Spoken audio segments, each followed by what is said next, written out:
Hey guys, I am super excited about this 3-part podcast series in which we're going to be talking about all things finance. We're going to start off by figuring out what your retirement nest egg, how big it needs to be for you to hit retirement and to see if you're on target, how many years to financial freedom or retirement for you. We have a super exciting calculator to share with you for that. Then we're going to go and take a look at, okay, I've maxed out my 401. What am I supposed to be doing next? Am I doing this correctly? What does my asset allocation need to look like? Finally, we're going to talk about the common mistakes that all of us are making that are sabotaging our retirement and how you can fix them super easily. Day one, we're really going to look at what is your retirement nest egg number, how big does it need to be, and figure out how many years to financial freedom for you. It really isn't going to take more than 10 minutes, so let's get started. Welcome to Generational Wealth MD's podcast on financial freedom through investing in real estate. My name is Param Baladandapani.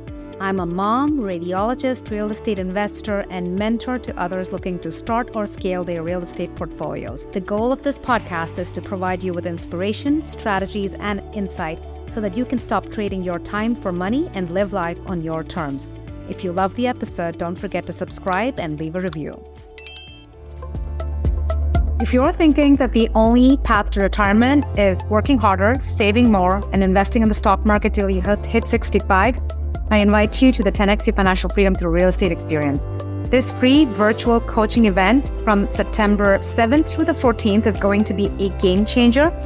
And yes, I know that you can do it even in the current market with interest rates the way they are and even through a recession, because our students are doing just that. And on day 2, you get to meet some of them and hear their stories, how they have used strategies to get to 6 figures in passive income and save 6 figures in taxes in this market.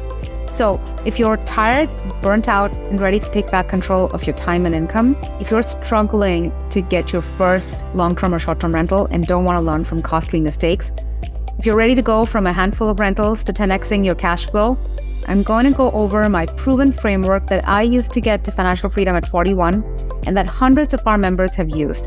Plus, we will be figuring out your action plan, taking into account your risk appetite, goals, and resources. We'll also figure out your next step to help you actually move the needle so you can accelerate to financial freedom while paying less in taxes and creating a recession-resilient portfolio.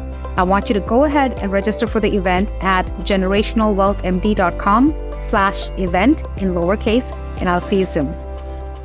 Okay, guys, are you saving enough for retirement? Now, I remember for the longest time, I thought I was doing a great job till I actually deep dove into my years to retirement financial freedom numbers, and I realized I was like way off track.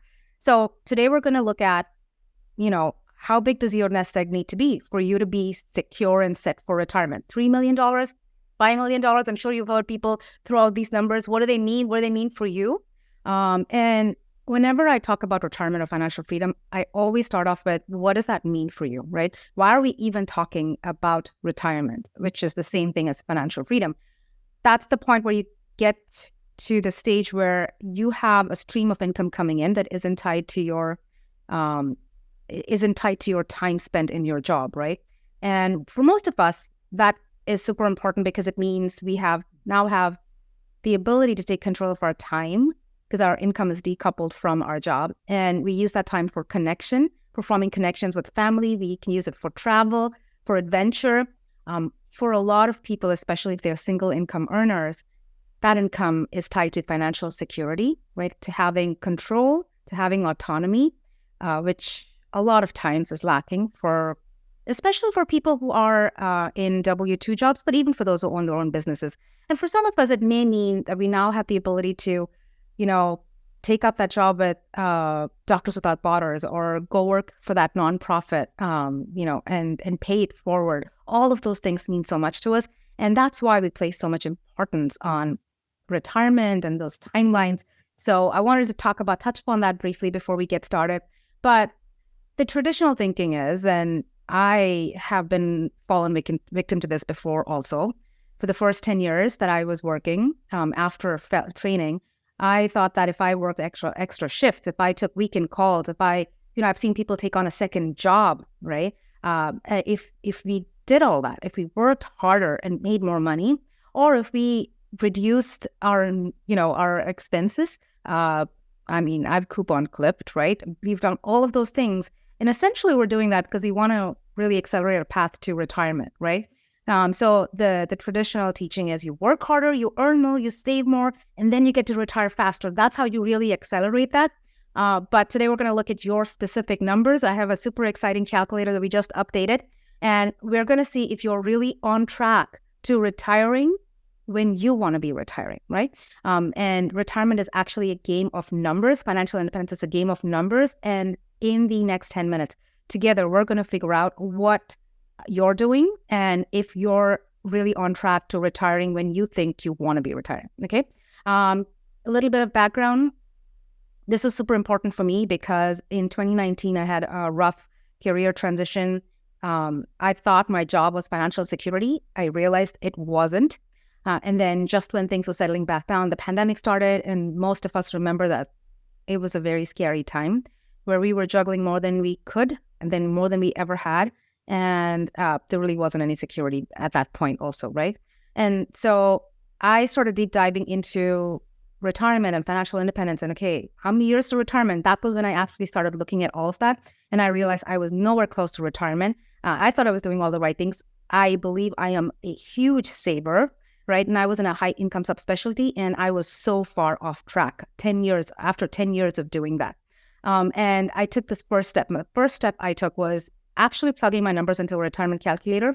And that one step changed the trajectory of my life because I realized that it would take me 15 years to get to retirement. And then I also realized what I needed to do to pivot. And I pivoted and I hit, I had a 3-year plan. I hit my numbers within a year, and I got a financial freedom at 41. That's when I realized how powerful this could be. And I want to run this exercise with you because I want you to do this for yourself. And I want you to see your numbers so that you can take that knowledge and then pivot. You're never going to pivot unless you have that information, okay?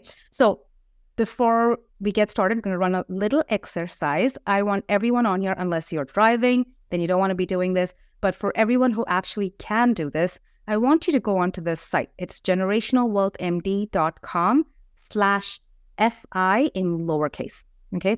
generationalwealthmd.com/FI in lowercase. This is where you get access to our updated calculator. As soon as you fill the form out and plug your numbers in, you will get an email, which will give you access to 2 things. You will get a document, which is where you will fill out and figure out your financial independence numbers. We're going to get to that. But before we do that, I want you to play with this calculator to get you all excited and to understand how powerful this is. So, and I want to drill down a few concepts, and then we're going to go back and figure out your financial independence number and plug them into the calculator and get your actual years to retirement, right? So now that you, hopefully at this point, you have filled the form out, generationalwealthmd.com/FI, lowercase, and you have the email, and you're going to click on the golden button that says retirement calculator, right? If you aren't in a position to do this right now, hear me out. I'm going to run some scenarios for you. The first thing we're going to do, we're going to run 3 different scenarios. And this is going to really highlight a core concept that really changed things for me, right? So it's this one single core concept. Now, if you take this calculator, it'll ask you for your current portfolio. Let's put 0 down there just to get started, right? And then it'll ask you how much you're contributing to retirement every month. Let's say $4,000. Now, remember, guys, for some of you, that may be a huge number. That may not be your number. We're just running a scenario, right? We're going to run 3 different scenarios, and then we're going to go deep dive and run your numbers, okay? So say $4,000 is what you're contributing every month towards your retirement. And the next number it's going to ask you for is, well, how much do you need in retirement annually? And for this exercise, we're going to say $10,000 a month, which is $120,000. So you're going to plug $120,000 there, okay? So for someone who's saving $4,000 a month and needs $10,000 a month in retirement, that's $120,000 annually. You're going to then see how long it's going to take to retirement if you can contribute $4,000 a month, right? Now, you need 2 more numbers for this calculator to work effectively. And this is the tricky part, right? This is the part that is never talked about, right? If you are investing primarily in stocks and bonds, right? That's how you're investing. And you're heavily in stocks right now. Hopefully that's where you are, right? If you're 90% in stocks, then what you would do is there are 2 numbers it's going to ask you. It's going to ask you for ROI of your portfolio during growth and ROI of your portfolio retirement. Right now, these are two separate numbers. If you're invested in stocks primarily, let's just say that on average, the ROI of stocks historically has been about 10%, right? If you're looking at index funds over a really long period, it's 10%. So your ROI during growth, that number is going to be 10%, right? That's the number that I thought I would be withdrawing from my portfolio. But here's the funny part. When you go into retirement, if you have a stock bond portfolio, which is what most of us have, from that portfolio, you have to transition into, a portfolio that's 50% stock and 50% bonds, because that's the only way you can weather market volatility. And then have your portfolio last you 30 to 50 years, which is what you want your retirement nest egg to do. Once you have factored that in and you factor inflation in, you can only withdraw 4% from that portfolio annually and have it last you decades, right? So that's that 4% number. That's the ROI during withdrawal number that you're going to plug in. So for a pure stock bond portfolio, we're going to say 10% ROI during growth and 4% during retirement. You put those numbers in, you will see that your nest egg needs to be $3 million, right? And it's going to take you 20 years to retirement. First example. Now, I remember when I started running these numbers, my portfolio was predominantly stock, right? So this is what I looked at. I think I had $600,000 in my stock portfolio. And I was like, okay, well, if I withdraw this at 4%, I get $24,000 annually, which is $2,000 a month. And I was like, oh my God, okay, this isn't really making sense. So that's where these numbers come in. Now, let's run a second scenario. If you were to double how much you're saving and you went from $4,000, everything else stays the same, right? You went from $4,000 to $8,000 a month going into retirement. That's what you're saving. Guess what happens to that number? For those of you who are plugging this in, you'll see that from 20 years to retirement, you'll be able to take the number down to 14 years to retirement.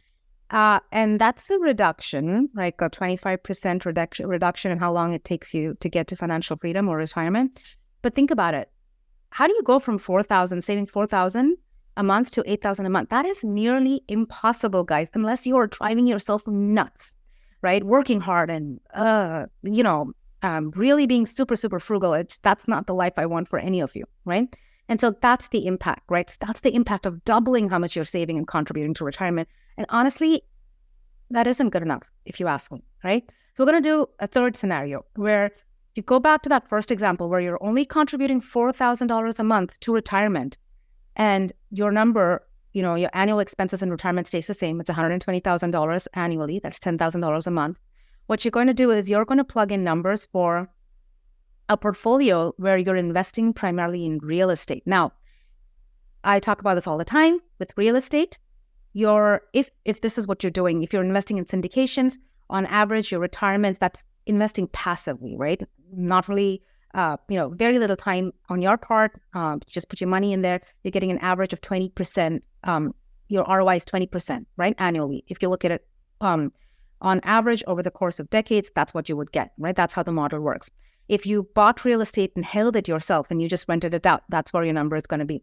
Now, let's just plug that in first, right? Passive investing in real estate, and put 20% for ROI during growth and 20% for ROI during retirement, because it is inflation adjusted. Those numbers don't vary based on inflation. It is also something which throws out consistent cash flow, so you don't need to shift or reallocate, right? So you're putting 20 and 20 in both of those ROI boxes. So your ROI of your portfolio during growth is 20%. ROI of your portfolio during withdrawal is also 20%.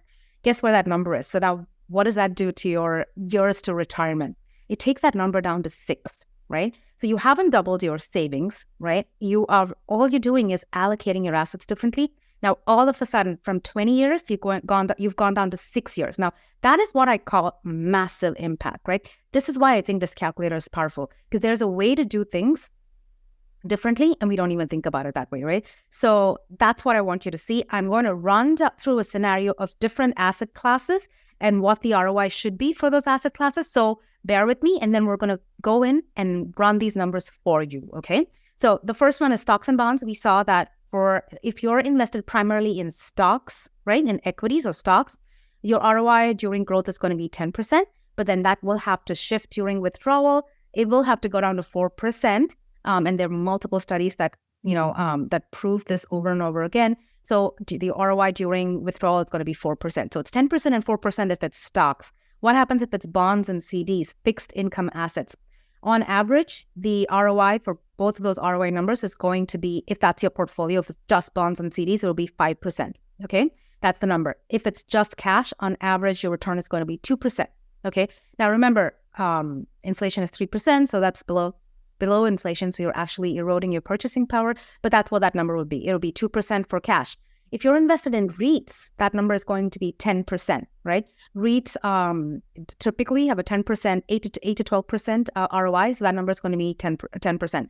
Investing in syndications, like we said, if you're investing passively, a lot of you are investors with us. The ROI is going to be 20% for syndications. That's when you're investing passively, very little time commitment on your part. If you're interested in learning more, hop on to generationalwealthmd.com/syndication in lowercase.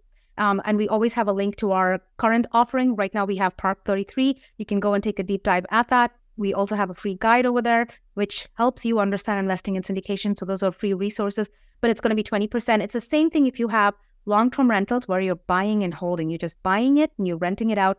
20% is the number you would plug in for that.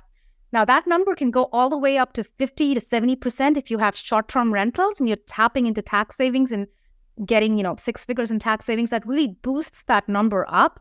And it could be anywhere from 50%, 70% during growth, and all the way up to like 40, 50% ROI during withdrawal, depending on how you have things structured.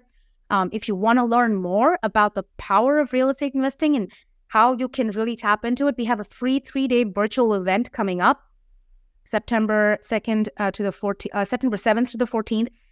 You can learn more, generationalwealthmd.com/event in lowercase. We talk about all things real estate, how our members are saving 6 figures in taxes, sheltering their clinical income significantly. It's sheltering up to $500,000 of clinical income from taxes, all because of investing in real estate, how they are acquiring 1 or 2 properties and getting 6 figures of income from just, such a small portfolio with 1 or 2 properties, all of that and much more. We have our members of our community coming and talking about their journeys. I'm super excited about it. If you want to learn more, you can register for the event at generationalwealthmd.com/event, lowercase. But that's the range of ROI that I want you to be thinking about, right? And that's what you're going to plug into the calculator. If you actually scroll down, it helps you calculate your average. If you have a portfolio that has stocks and bonds and cash and real estate, there is an actual formula to create a weighted average where you find out what the average ROI of your portfolio is for each of those numbers, and then you plug that in, and it's actually at the bottom, so you can scroll and do that.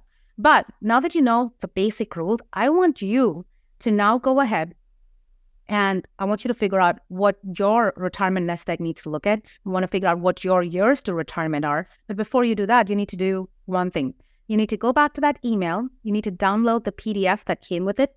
And it actually has a worksheet where you calculate your financial independence number, right?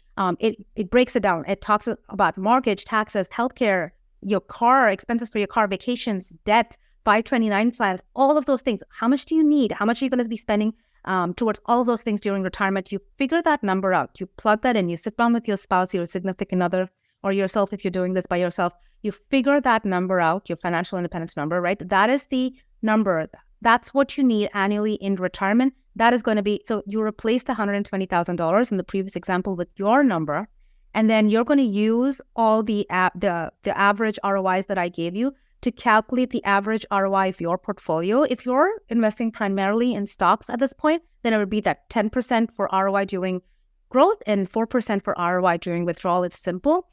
If you have a combination of real estate and stocks, or if you have a combination of bonds, stocks and bonds and cash, then you would scroll down on the calculator, have the formulas over there about how you calculate your average, and you figure out the average ROI of your portfolio, and you plug your numbers into the calculator, and you come up with your years to financial freedom, years to retirement. I really want you to do it, and I would love to hear from you. So just let me know what you figured out and what your aha moments are. But there are economists, Roger Ibbotson and Paul Kaplan. They did a study in 2000 that showed that 90% of portfolio returns are driven by asset allocation, right? Not the individual security. It's not stock picking. All these conversations in the locker room, in the on-call room about, hey, what's the coolest stock to be picking? That's not where you're making your money. You're making your money by deciding your asset allocation. because that affects the ROI of your portfolio. That's what I wanted to drive home. I wanted you to see where you're headed, doing what you're doing right now. I want you to see how you can shift that. I wanted to give you those free resources. The 3-day live event is going to be super high yield and packed. If you're looking to learn more about real estate, generationalwealthmd.com/event, lowercase, all lowercase. We run this event twice a year, and we have thousands of physicians joining us for each of these events. And it's just super impactful. So I'd love to see you on there. For those of you who are actively trading, right? I've done that. I did it during the pandemic. A lot of us did it during the pandemic. But I want you to be, if you're actively trading, I want you to be very honest when you're trying to figure out the ROI of your portfolio. Remember to include taxes. If you are actively trading, you're subject to short-term capital gains. You're paying marginal taxes, likely close to 50% on your returns. Please factor that in, factor in transaction fees, and look at your average over at least a 5-year period. So you are being realistic about what your returns are, and compare that to the S&P 500, right? And see where you stand. I think that's an important exercise for anyone who is actively trading or has a spouse who's actively trading. We completely forget the tax part because you don't see it. You see it on the back end when your taxes are being filed. You don't see it show up on your portfolio. And so you don't factor that in, but that can be huge, right? So I want you to think about that when you're trying to come up with your ROI. But hopefully this exercise has helped you figure out what your financial independence number is, what the ROI of your current portfolio is, and how many years to financial freedom based on what you're doing today. And I want you to realize that the trick is not working hard, earning more, and saving more. The trick is to work smarter. And that is exactly why the rest of this 2-part series is going to focus on asset allocation. How do you come up with your investment policy statement, which is the document which tells you how you should be allocating your assets, how you should be rebalancing, all of that good stuff, because we want you to take all the benefit of diversification, tax efficiencies, and also get the highest risk-adjusted returns, right? You don't want to do anything risky, but you want to increase your returns, right? And that's what we're going to focus on day 2 of this podcast series, which is about, okay, you've maxed out your 401. What's next, right? We're going to come up with your investment policy statement. We're going to see what's optimal for you. And then finally, day 3 is going to be the common financial planning mistakes that are sabotaging your retirement and how do we fix them super easily. Super excited about all of this. I will see all of you again day 2.